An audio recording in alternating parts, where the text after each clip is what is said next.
Hello, welcome back to my podcast. Thank you so much for tuning in. So, today we'll be looking at episode 5. The topic is imagination, the workshop of the mind, the fifth step towards riches. The imagination is literally the workshop wherein are fashioned all plans created by man. The impulse, the desire, is given shape, form, and action through the aid of the imaginative faculty of the mind. It has been said that man can create anything which he can imagine. Through the aid of his imaginative faculty, man has discovered and harnessed more of nature's forces during the past 50 years than during the entire history of the human race. Previous to that time, previous to that time, he has conquered the air so completely that the birds are a poor match for him in flying. He has analyzed and weighed the sun as a distance of millions of miles and has determined through the aid of imagination the elements of which it consists. He has increased the speed of locomotion until he may now travel at a speed of more than 600 miles an hour. Man's only limitation within reason lies in his development and use of his imagination. He has not yet reached the apex of development in the use of his imaginative faculty. He has merely discovered that he has an imagination and has commenced to use it in a very elementary way. Two forms of imagination. The imaginative faculty function in two forms. One is known as synthetic imagination and the other as creative imagination. Synthetic imagination. Through the faculty, one may arrange old concepts, ideas, or plans into two combinations. Creative imagination. Through the faculty of creative imagination, the finite mind of man has direct communication with infinite intelligence. It is the faculty through which hunches and inspiration are received. The creative faculty becomes more alert in proportion to its development through use. Desire is only a thought and impulse. It is nebulous and ephemeral. It is abstract and of no value until it has been transformed into physical counterpart. While the synthetic imagination is the man which will be used most frequently in the process of transforming the impulse of desire into money. You must keep in mind the fact that you may face circumstances and situations which demand use of the creative imagination as well.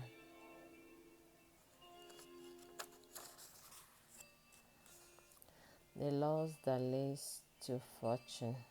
The earth on which you live, you yourself, and every other material thing are the result of evolutionary change through which microscopic bits of matter have been organized and arranged in an orderly fashion. Moreover, and this statement is stupendous important, this this is every one of the billions of individual cells of your body and every atom of matter began as an intangible form of energy.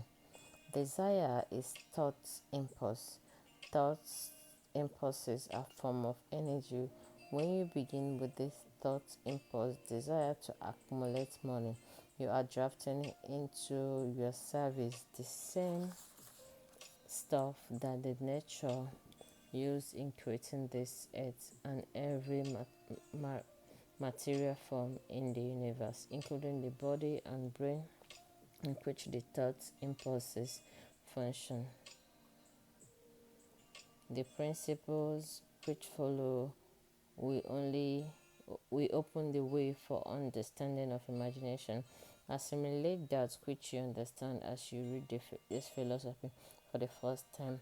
Then, when you reread and study it, you will discover that something has happened to clarify it and give you a broader understanding of the whole. Above all, do not stop nor hesitate in your study of this principle until you have read the book at least 3 times, for then you will not want to stop.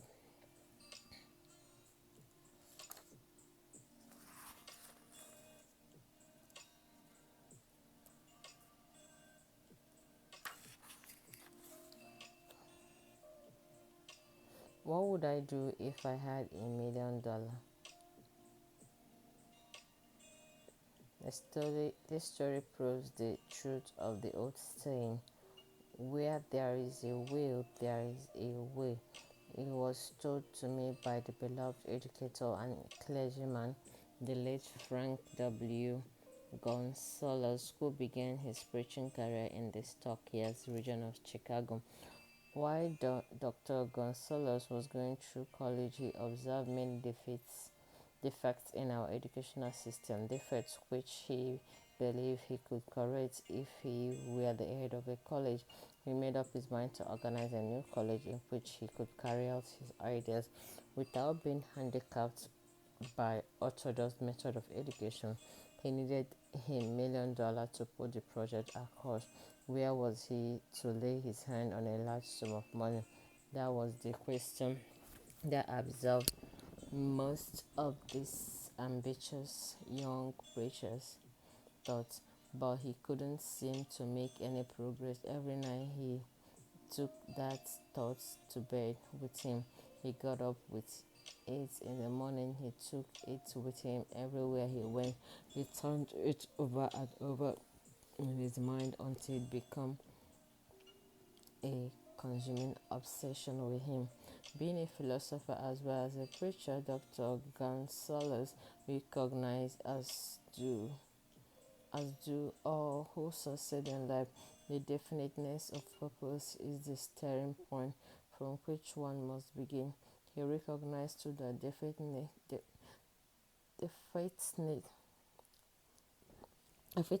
of purpose takes on animation, life, and power, which, when backed by a burning desire to translate that purpose into material equivalent. One Saturday afternoon, I sat in my room rethinking of ways and means of raising the money to carry out my plans. For nearly 2 years, I had been thinking, but I had done nothing but thinking. The time had come for action. I made up my mind then and there that I would get the necessary $1 million within a week. How? I was not concerned about that. The main thing of importance was the decision to get the money within a specified time. And I want to tell you, the moment I reached a definite decision to get the money within a specified time, a strange feeling of assurance came over me, such as I had never before experienced. Something inside me seemed to say, why didn't you reach that decision a long time ago? The money was waiting for you all the time. Things began to happen in a hurry. I called the newspaper and announced I could preach a sermon the following morning entitled What I Would Do If I Had $1 million. I went to work on the sermon immediately, but I must tell you frankly, the task was not difficult because I had been preparing the sermon for almost 2 years. Long before midnight, I had finished writing the sermon. I went to bed and slept with a feeling of confidence, for I could see myself already in possession of the $1 million. Next morning, I arose early, went into the bathroom, read the sermon, then knelt on my knees and asked that my sermon might come to attention of someone who would supply the needed money. While I was praying, I again had the feeling of assurance that money would be forthcoming. In my excitement, I walked out without my sermon, and did not discover the oversight until I was in my pulpit and about ready to begin delivering.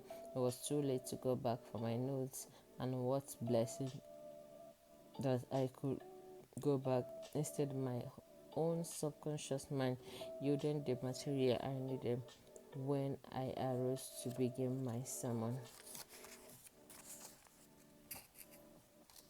I closed my eyes and I spoke with all my heart and soul of my dreams. I not only talked about my audience, but in fancy, I talked also to God.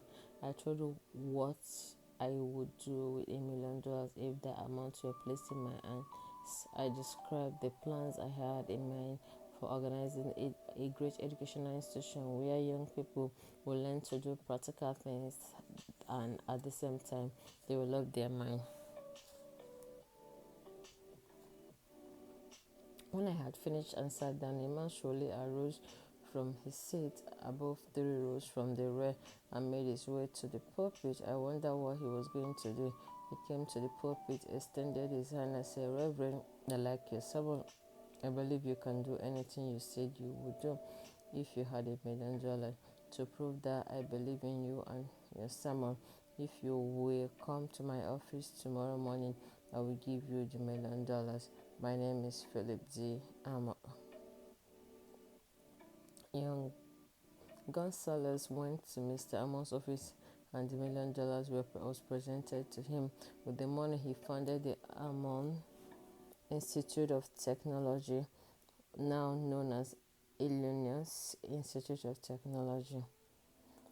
There was nothing new or unique about young Gonzalez's vague thinking about $1,000,000 and weakly hoping for thoughts, but there was something very unique and different about the decision he reached on the memorable Saturday when he put vagueness into the background and definitely said, "I will get that money within a week." Moreover, the principle through which Dr. Gonzalez got his $1,000,000 is still alive. It is alive to you. This is universal law. It is as workable today as it was when the young preacher made use of it so successfully.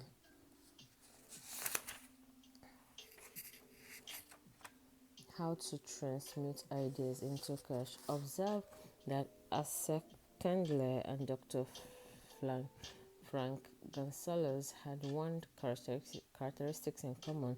Both knew the astounding truth that ideas can be transmitted into cash through the power of definite purpose plus definite plans.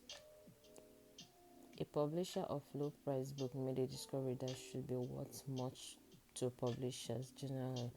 He learned that many people buy titles, not content of book, by merely changing the name of the book of the of one of the name of one book that was not moving. His sales on that book jumped upward more than 1,000,000 copies. The inside of the book was not changed in any way. He merely ripped off the covering bearing the title that did not sell and put on a new cover with a title that had box office value. That, as simple as it may seem, was an idea. It was imagination. There is no standard price on idea. The creator of ideas makes his own price, and if he is smart, gets it. Millions of people go through life hoping for favorable breaks. Perhaps a favorable break can get one an opportunity, but the safest plan is not to depend upon luck. It was a favorable break that gave the biggest opportunity of my life. But 25 years of determined effort had to be devoted to that opportunity before it became asset.